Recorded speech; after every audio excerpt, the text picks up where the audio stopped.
Hello, and thank you for joining me here. If you're new, welcome. My name is Petra. I'm a curious explorer of all things creative, and today I wanted to do two things. First of all, I have this idea, and I have this painter's tape, which is I got it from Jackson's. It's used to tape down watercolor paper before painting.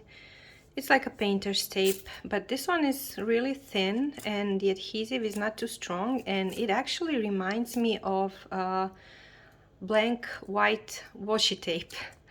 As you can see, and here the adhesive is not too strong and the tape has a slight texture. It's not really smooth. I got this idea to maybe try some stamping on this tape to create like a custom stamped washi tape, or even like washi stickers from the stamped images. So I wanted to play around with that idea, and I thought I'll hop on and film while I'm doing it. Maybe it will turn out perfectly. Never done this before on this material. Maybe it will be a complete failure, but either way you will have my experience and my results and see if you want to invest time in doing something like this. Usually when I stamp directly on the paper. I mostly use Tomoe River paper or Midori paper, or this year I'm in this little Nolty in Kogata size. It's something between pocket but slightly smaller. At the same time, it's a bit larger than the passport size. And the paper is beautiful, actually. It takes fountain pens, great. It takes stamping, even light washes of watercolor. See, this is stamped and then watercolored. I absolutely love it. It has a slight yellowish tinge. I'm used to, because I used the Weeks last year, and it's also yellowish paper, so I don't mind it. I don't necessarily need to have a stark white paper. Actually, I don't like it being too white. So this is my preference. I've been using this Nolty since the beginning of the year, and I'm just gonna flip through some pages of the Weeks so you can see what I did. There's washi, stickers, and some stamping, and here and there very light washes of watercolor. This is a stamped image and then watercolored very lightly. So as you can see, there is no bleed through. The watercolor inks, well, I mostly use lighter shades, grays and greens and light blues, purples, but even when I used a darker shade, and we'll get to it, I've seen no problems with bleeding on the other side.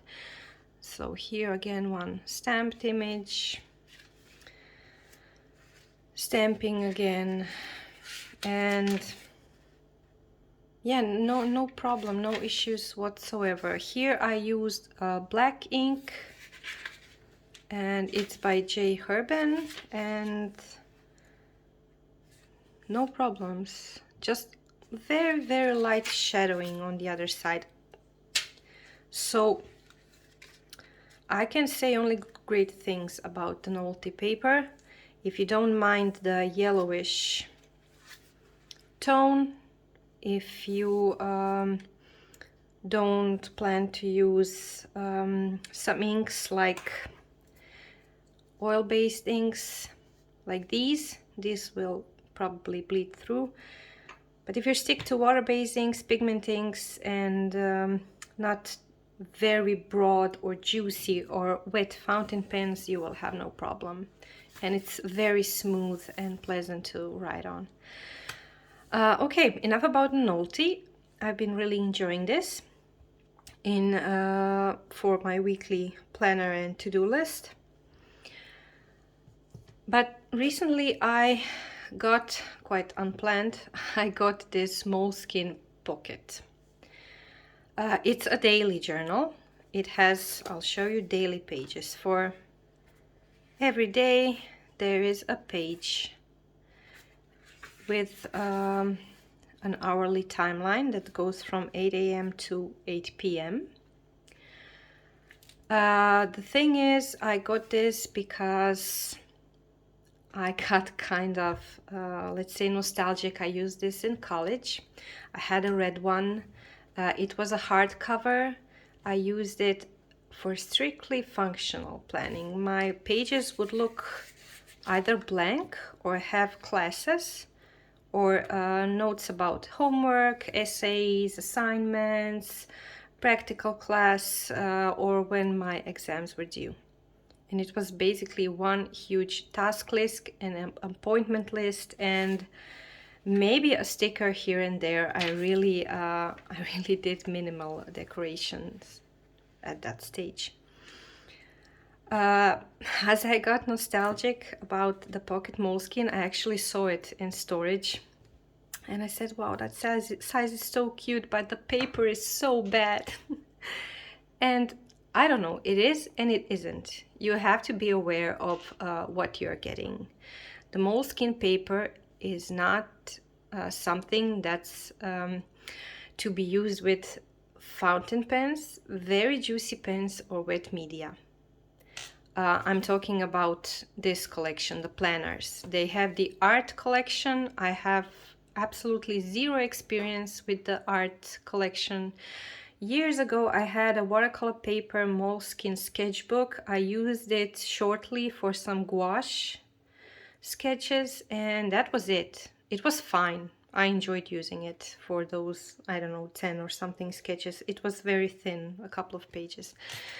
And that's my experience, little to none. I have used Moleskine notebooks in the past, the grid ones, the lined ones, the B5 huge ones for work, and I have used this format of the daily planner, and I know that the paper is, it's a pretty paper, it's smooth and it's thin, so when you touch it and when you flip through the pages, it's soft, it's bendable, it's not something that you won't like handling. And I love this. This is a soft cover. I love this. When I go to a page that's near the beginning, you can easily flip this around and you'll have an even surface to work on.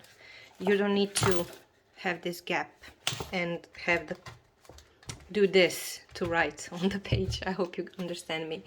So this notebook is so pleasant to handle.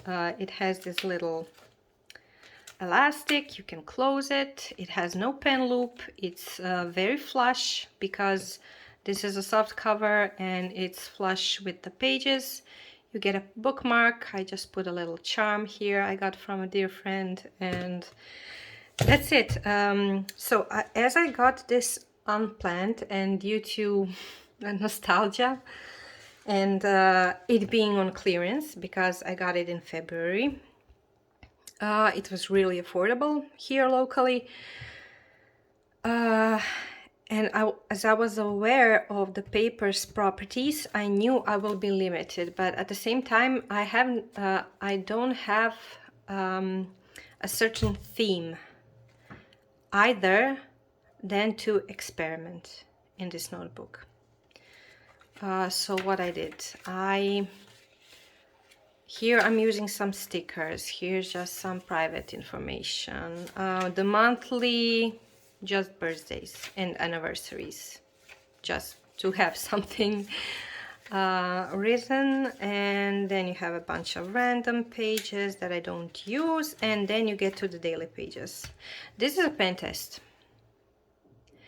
I tried out some fountain pens, and I have some Zebra Serasa pens, some mild liners, pentel brush, and on the other side, okay, I made a mistake. I put this beautiful drawing by my son, but now you can't see the results of the pen test. But these are all extra fine or fine nibs. There's one medium, lighter inks, even the black one. Only the black one has significant ghosting. All of the other ones, not so much. It surprised me. It held up. So I'm satisfied. You can write with a fountain pen inside, but I think the magical combo between the nib size and the ink type, a drier ink, and maybe a pen that's not too wet, that's not a gusher, that will be the winning combination. Tried some watercolors, some swatches to see, and for watercolors, some notes about watercolors and this paper. And I did this little sketch of a flower. On the other side, I had to put this little note paper because I'll show you why. This is another sketch with watercolor. Again, I covered it up and you will see why.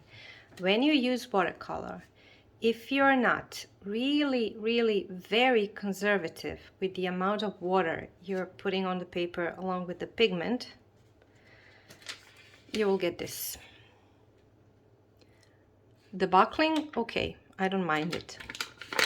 The paper has a nice crinkly sound, perfect. But you will get this bleed through in little spots and different areas. And basically the other side is not really usable. Maybe if you paint on the other side and cover this up with new paint, I mean, everything is possible, but it all depends which kind of results you want to accomplish. Don't think that you will be able to work with media on this paper and have a beautiful back page. You won't. But I have seen online certain people that do pull it off.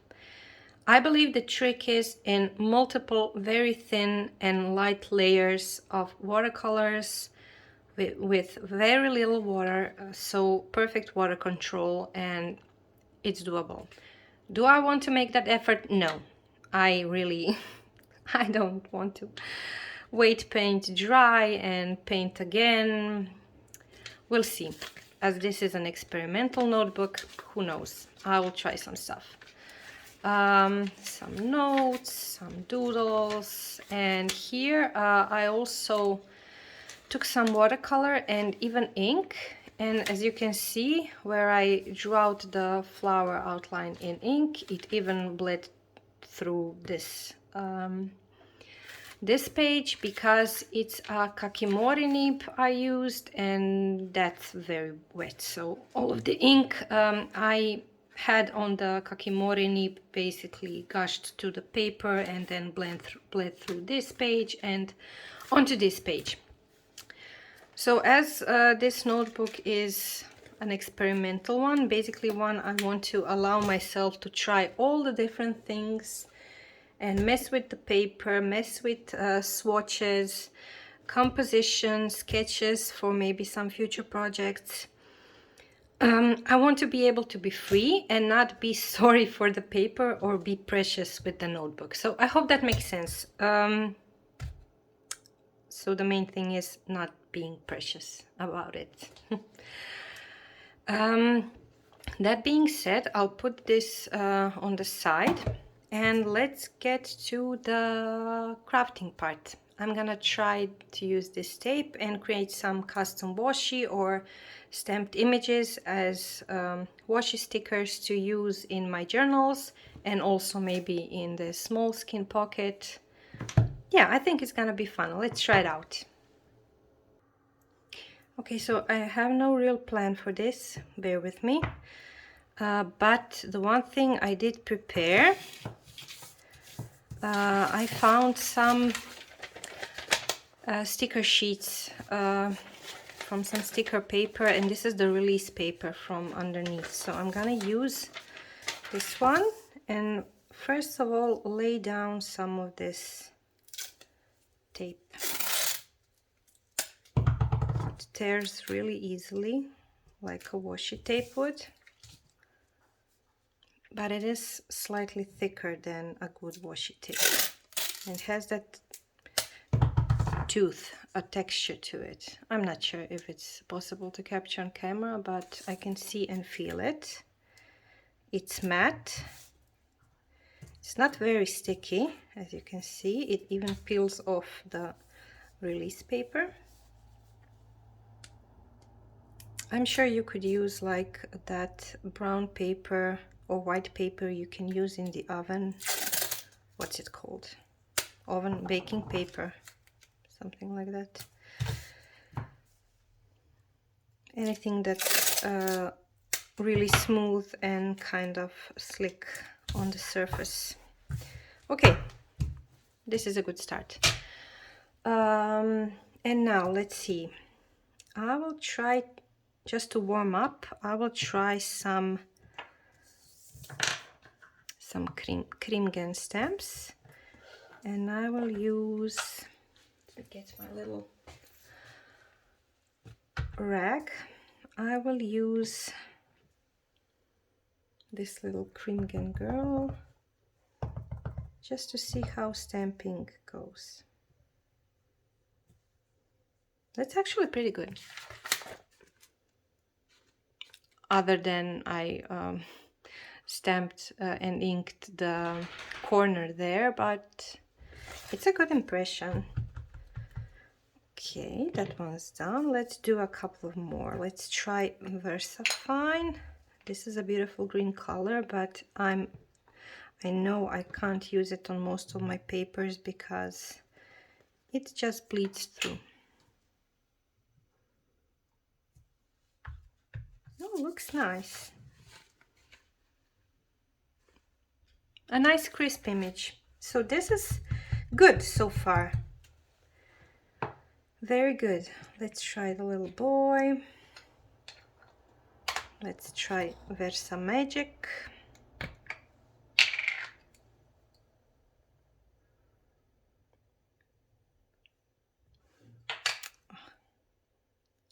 Have to be careful with these corners because I always manage to stamp them. Okay, this is a light color, but again, it's a good impression. So for now, we can be sure that this kind of tape can take stamping well with this type of ink, Versafine and Versa Magic. And I have the little ink beans. Let's try this. Let's take Emmy. Emmy with Bunny. This is one of my favorites from Cafe Analog.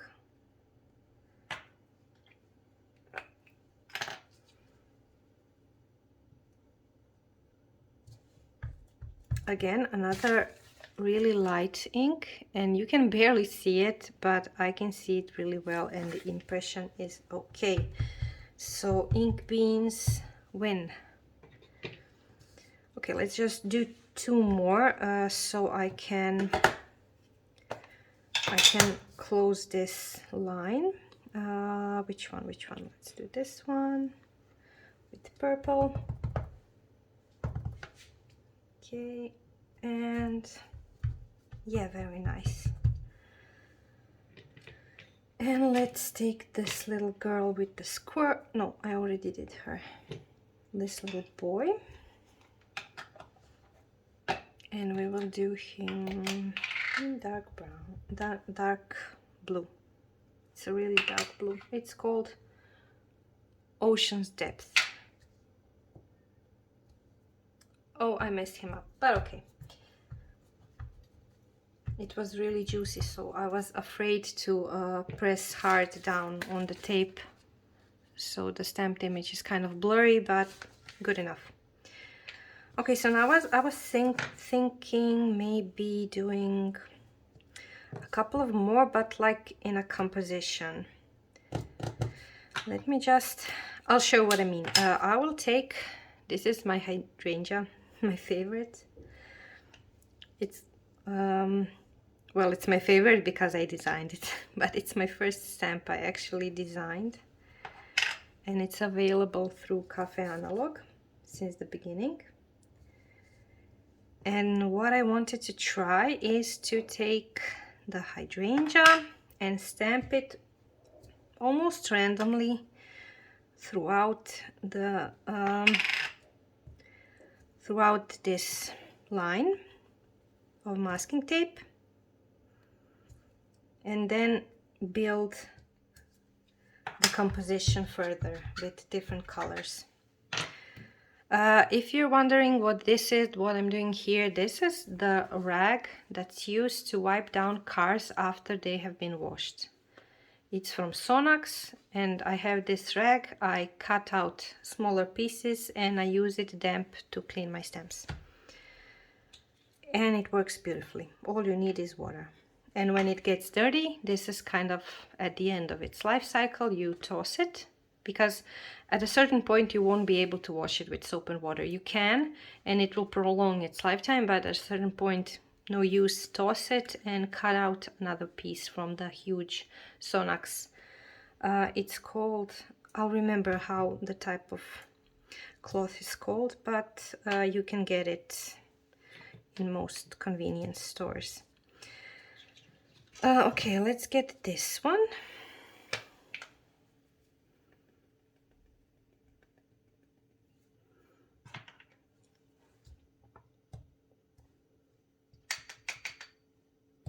See, I'm kind of building a certain pattern here. It's very light. I'm using very lightly colored inks. That's my preference and my favorite. So I know you can barely see it, but I'll bring it up when I stamp a bit more so you can get a feeling of what I'm doing. This one, the ink beans have beautiful vibrant colors and I love using them.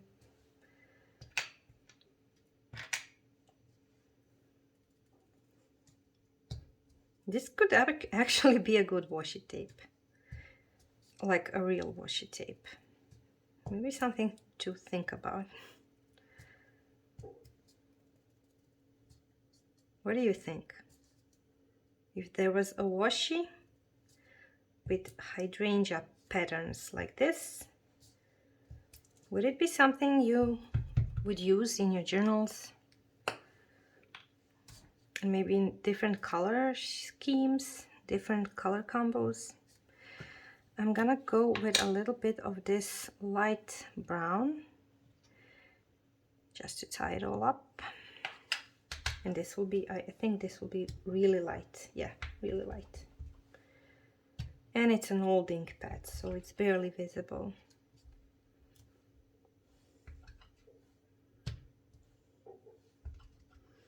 I really enjoy when the stamped images overlap.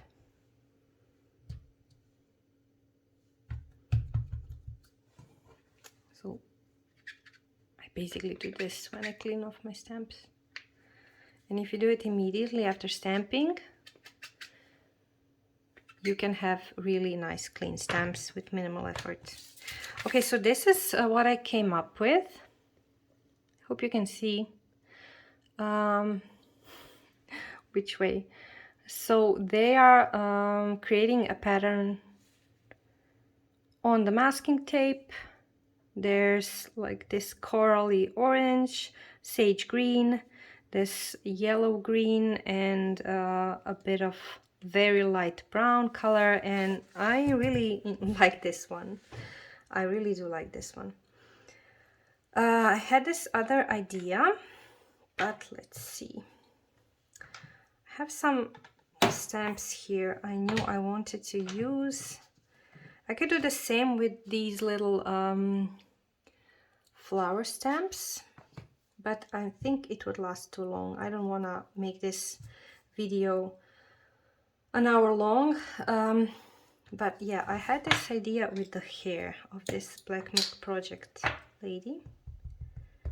I will just stamp a bit of her hair and these flowers. Let's just see what we get. Oh, and I'm maybe better to remove this one so I don't. I'm partially stamping on the masking tape because I want to see the pattern I can get. But this ink is really light. You can barely see it. I should have gone with a darker ink. Let's try again.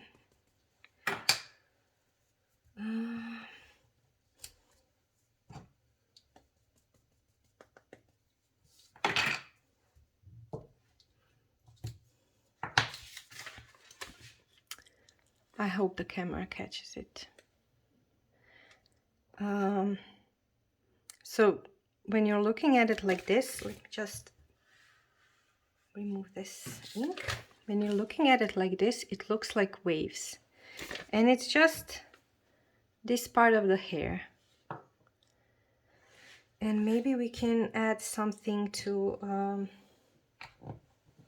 add contrast. For the bigger stamps, I take the rag and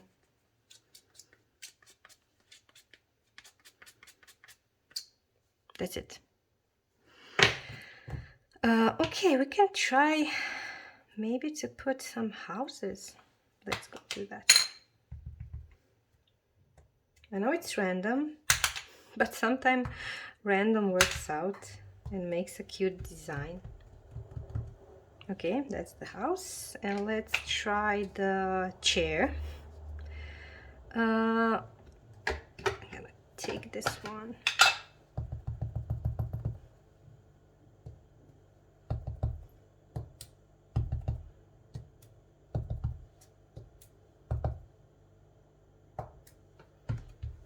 Okay, and maybe something else.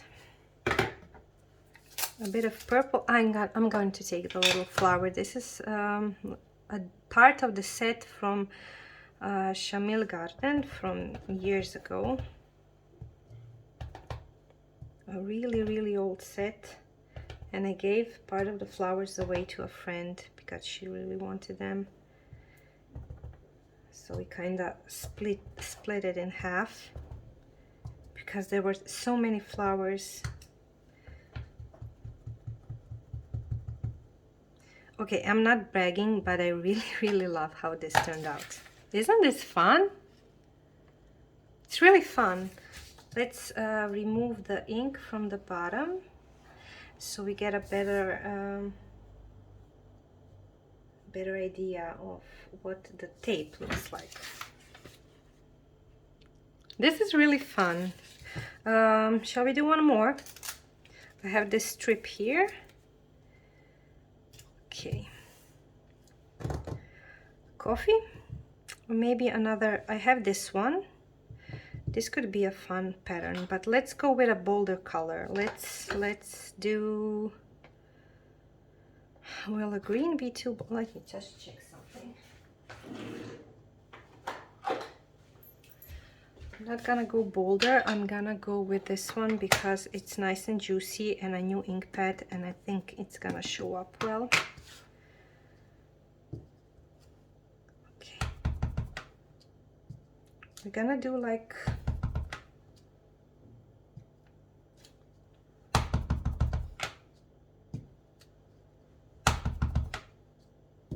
I'm really not being precise here. As you can see, I'm not even being tidy.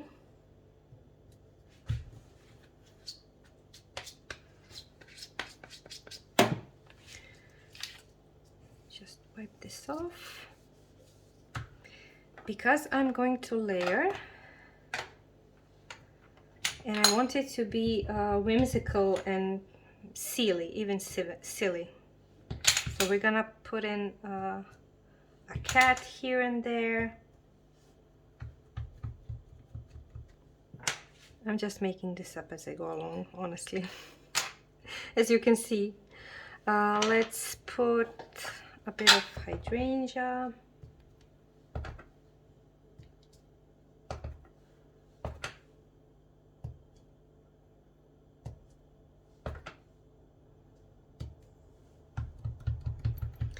and maybe a little bit, I don't know, a little bit of this blue, but I will take a really small flower, and that's it. Not gonna overdo it.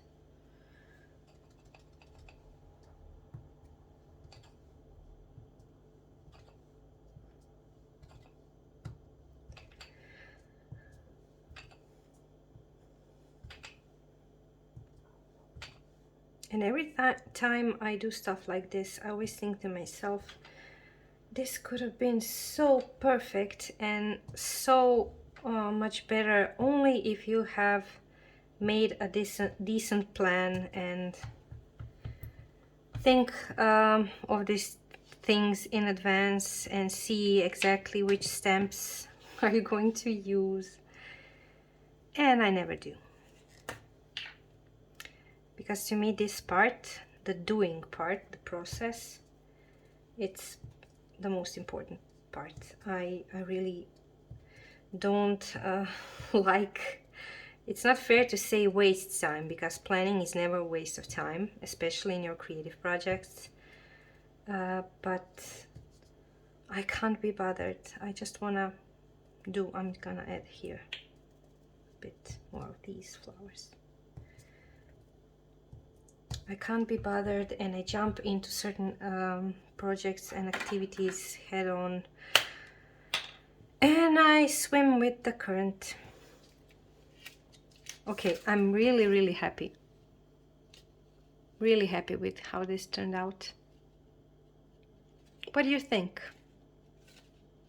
Okay, I would love to do like 10 more because I have a bunch of stamps on my desk that could also be perfect, but this is at half an hour now. I'm gonna press pause. I'm gonna put this in the journals and let's see how they look used on the page.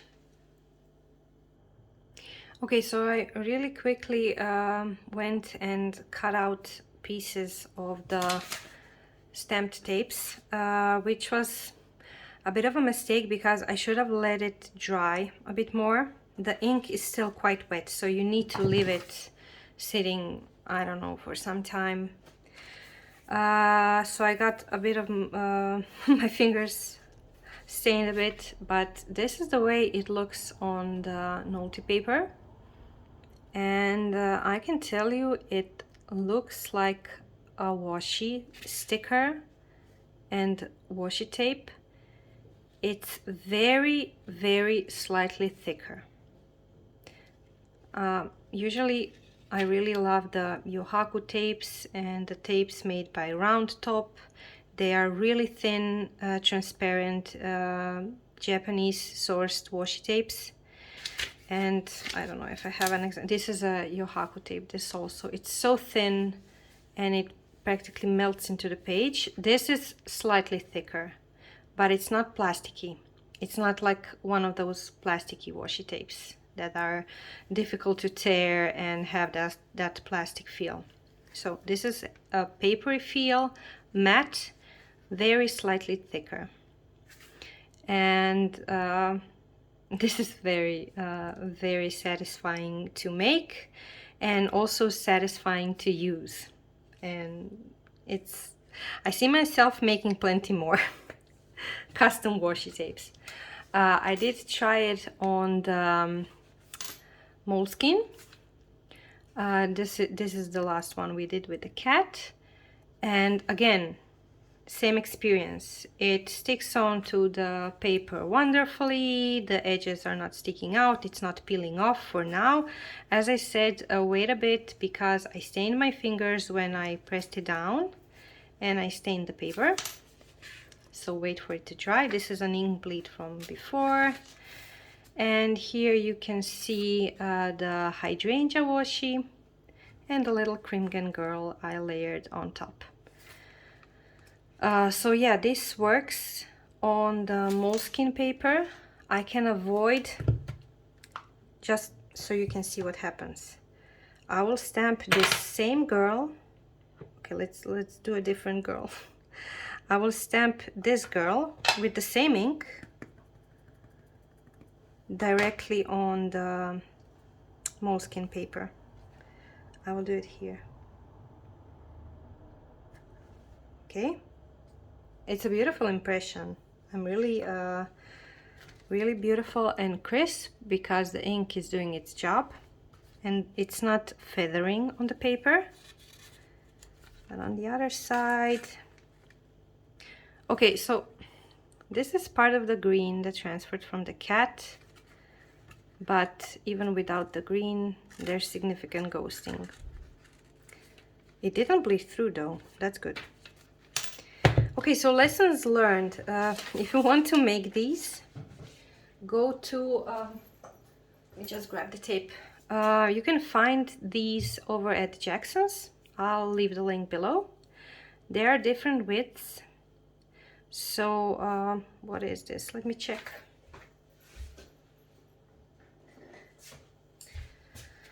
This one is 2.5 millimeters. You can get different widths, thinner, thicker. They are quite affordable. I'm sure you can find them in many other arts and craft supply stores. Try to make a plan. Or you can just play it by ear and wait for the ink to dry. This is still not dry, especially this last one and the cat. The cat was really juicy with the VersaFine, and I'm getting my fingers all covered in ink. So this is a workaround for pages you don't want to stamp directly onto, and to have like a washi stickers, or to make fun new completely personalized custom washi tape nobody else in the world has for your journals. I hope this was informative and maybe inspired you to create something for yourself and have some fun during the process. And talk to you soon. Bye!